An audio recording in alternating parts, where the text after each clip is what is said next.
कहानी की शुरुआत सन 1172 से होती है, जहां हम अभी के नॉर्थ वेस्टर्न चाइना के इलाके को देखते हैं, जिसे उस समय टेंगुट किंगडम के नाम से जाना जाता था, जिसको टेंगुट राजवंश ही चलाता था। यहाँ पर कई सारे मंगोलियन ट्राइब्स के ग्रुप्स रहते थे, जिनके सरदार को खान कहा जाता था। इस ट्राइब्स के खानों की आपस में बहुत गहरी दुश्मनी होती थी, क्योंकि ये सभी लोग पावर में बने रहना चाहते थे, जिसके चलते इनके बीच अक्सर लड़ाइयाँ चलती ही रहती थी। इन लड़ाइयों में बहुत सारे लोग मारे जाते थे। मंगोलों की दुनिया में कोई नियम कानून नहीं थे, इसलिए इनको एक सुप्रीम खान की सख्त जरूरत थी, ताकि ये सभी लोग एकजुट होकर रह सकें। यहाँ से सीन शिफ्ट होता है और हम एक आदमी को देखते हैं जिसका नाम येसुई था, और ये चाइना के वेस्ट साइड से एक छोटा मोटा खान था। इस समय येसुई एक सफर पर निकला था। उसके साथ उसका 9 साल का बेटा तेमुजिन भी था। दरअसल येसुई अपने बेटे के लिए एक वाइफ ढूंढने के लिए निकला था। रात होने पर वो अपने दोस्त के ट्राइब पर आराम करने के लिए रुकते हैं। वहीं जब तेमुजिन अपने घोड़े के पास खड़ा होता है, तो उसके पास एक छोटी लड़की आती है जिसका नाम बोटे था। वो उससे उसका नाम पूछती है और कहती है कि तुम यहाँ क्यों आए हो,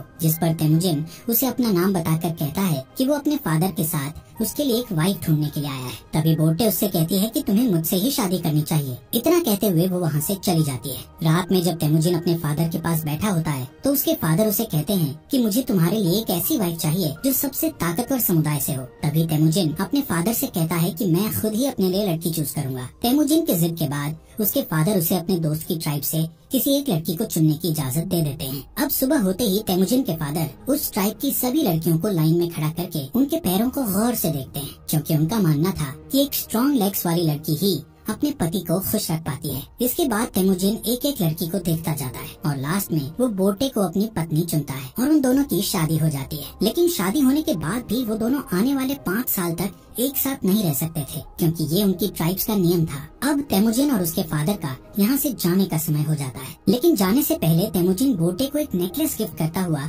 उसे कहता है कि वो उसके लिए जल्द ही वापस आएगा। यहाँ से येसुई तेमुजिन और अपने लोगों के साथ सफर पर निकल जाता है। कुछ दूर चलने के बाद वो लोग एक जगह पर आराम करने के लिए रुकते हैं। यहाँ पर वो सभी लोग काफी सतर्क थे, क्योंकि ठीक उनके सामने थोड़ी दूर एक और खान की ट्राइब के लोग बैठे थे। थोड़ी देर बाद उस खान का एक आदमी येसुई के लिए एक कटोरी में दूध लाता है, जिसका मतलब शांति का पैगाम था, और वो लोग समझौता करना चाहते थे। येसुई वो दूध की कटोरी ले लेता है और सामने बैठे खान के लिए भी अपनी तरफ से एक दूध की कटोरी भेजता है। येसुई के आदमी येसुई को खुद वो दूध पीने से पहले अपने किसी नौकर को पिलाने के लिए बोलते हैं, लेकिन येसुई उन्हें ऐसा करने से मना कर देता है, क्योंकि वो उस खान का विश्वास नहीं तोड़ना चाहता था और खुद ही वो दूध पी जाता है। दूसरी तरफ खान भी येसुई का भिजवाया हुआ दूध पी लेता है। थोड़ी देर बाद जब वो लोग अपना सफर फिर से जारी रखते हैं, तो रास्ते में अचानक ही येसुई के सीने में बहुत तेज दर्द होने लगता है, जिससे वो अपने घोड़े से गिरकर मर जाता है। यहाँ हमें पता चलता है कि ये सब उस खान के दिए गए दूध के कारण हुआ था, क्योंकि खान ने उस दूध में जहर मिलाकर दिया था। तभी तेमुजिन अपने फादर के पास जाता है, लेकिन उसके साथ के सभी लोग उसे यहीं पर अकेला छोड़कर वहाँ से जाने की तैयारी करने लगते हैं, क्योंकि उनके बीच एक परंपरा थी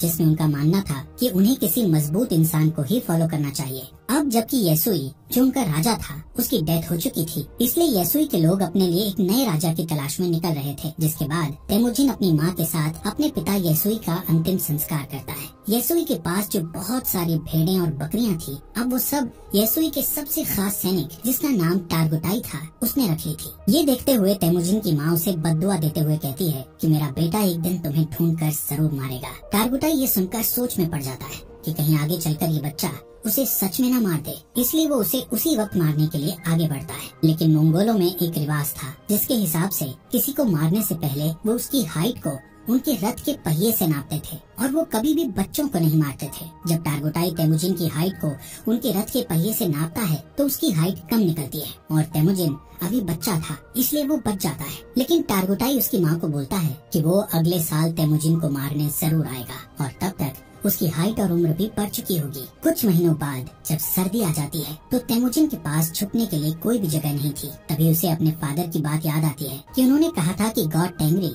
उनकी बुरे वक्त में मदद जरूर करेंगे। इसीलिए वो उस सीक्रेट माउंटेन की तरफ जाने लगता है, लेकिन रास्ते में अचानक उसका पैर बर्फ से जमी झील पर टिक जाता है, और वो उस झील के अंदर ठंडे पानी में गिरकर डूबने लगता है। वो डूबकर मरने ही वाला था, लेकिन तभी वहाँ उसकी ही उम्र का एक लड़का, जिसका नाम जमुखा था, उसे झील से बाहर लाकर उसकी जान बचा लेता है। यहाँ पर जमुखा और उसका बड़ा भाई तेमुजिन को अपने साथ घर ले जाते हैं और उसे खाना खिलाते हैं। तेमुजिन उसकी जान बचाने के लिए उनका शुक्रिया अदा करता है। इसके बाद जमुखा और उसका भाई अपने अपने हाथ पर कट लगाकर अपना खून दूध में मिलाकर तेमुजिन को वो दूध पीने को कहते हैं। तेमुजिन वो दूध पी जाता है और अब वो 2 नहीं बल्कि 3 भाई बन गए थे। उन्होंने तेमुजिन को अपना भाई बना लिया था। अगली सुबह टारगुटाई अपने लोगों के साथ तेमुजिन को ढूंढता हुआ यहाँ आ जाता है ताकि वो तेमुजिन को जान से मार सके। टारगुटाई के लोग तेमुजिन को पकड़कर उसे अपने साथ मारने के लिए ले जाते हैं, लेकिन जब वो तेमुजिन की हाइट रथ के पहिए से नापते हैं तो अभी भी उसकी हाइट उतनी ही थी जितनी की पहले थी, जिस वजह से वो लोग तेमुजिन को तब तक के लिए कैदी बनाकर रख लेते हैं जब तक कि उसकी हाइट नहीं बढ़ जाती। इनके ट्राइब में एक बूढ़ा आदमी था जो कि कैद में तेमुजिन को रोज खाना खिलाता था और उसके जख्मों पर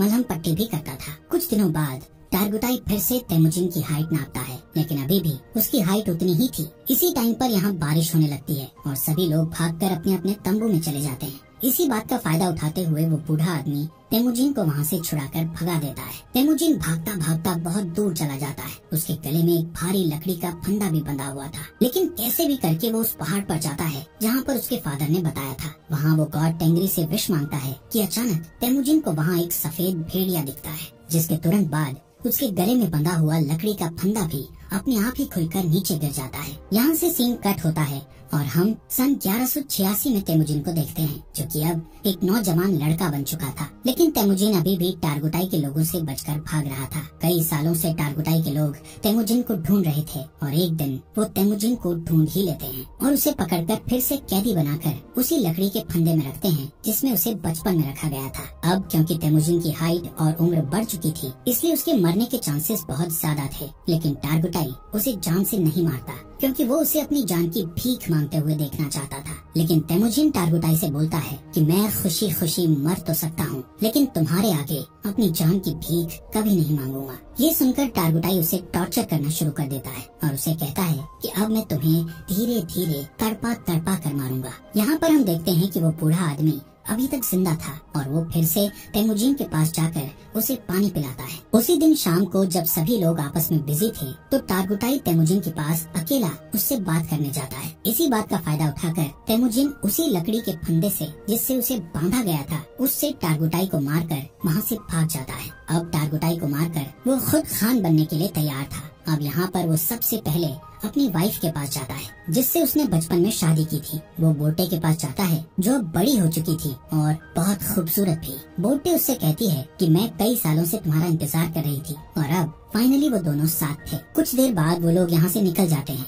यहाँ से तेमुजिन सीधा अपनी माँ और बहन के पास उनसे मिलने जाता है। तेमुजिन को इतने सालों बाद देखकर उसकी माँ और बहन बहुत खुश थे, लेकिन एक दिन इनके ऊपर मर्किट ट्राइब के लोगों का अटैक हो जाता है। कई साल पहले तेमुजिन के फादर ने इस मर्किट ट्राइब के खान की मदर को किडनैप किया था और तब इस ट्राइब के खान ने कसम खाई थी कि वो अपनी माँ का बदला जरूर लेगा। और अब ये लोग यहाँ बोटे को किडनैप करने आए थे। बोटे और तेमुजिन दोनों यहाँ से भागने की कोशिश करते हैं, लेकिन तभी एक तीर बोटे को लगता है जिससे वो अपने घोड़े से नीचे गिर जाती है और वो लोग उसे किडनैप कर लेते हैं। दरअसल मर्किट खान बोटे को अपनी वाइफ बनाना चाहता था, वहीं दूसरी ओर तेमुजिन अपनी वाइफ बोटे को वापस लाना चाहता था, जिसके लिए वो अकेला काफी नहीं था। इसलिए वो मदद के लिए अपने पुराने भाई जमुखा के पास जाता है। यहाँ जमुखा भी एक ट्राइब का खान था जो कि बहुत पावरफुल ट्राइब थी। जमुखा तेमुजिन की मदद करने के लिए तैयार था, लेकिन लड़ाई के लिए वो तेमुजिन को 1 साल का इंतजार करने के लिए कहता है क्योंकि उसे बाकी ट्राइब्स पर अटैक करके उन्हें अपने अंडर लेना था।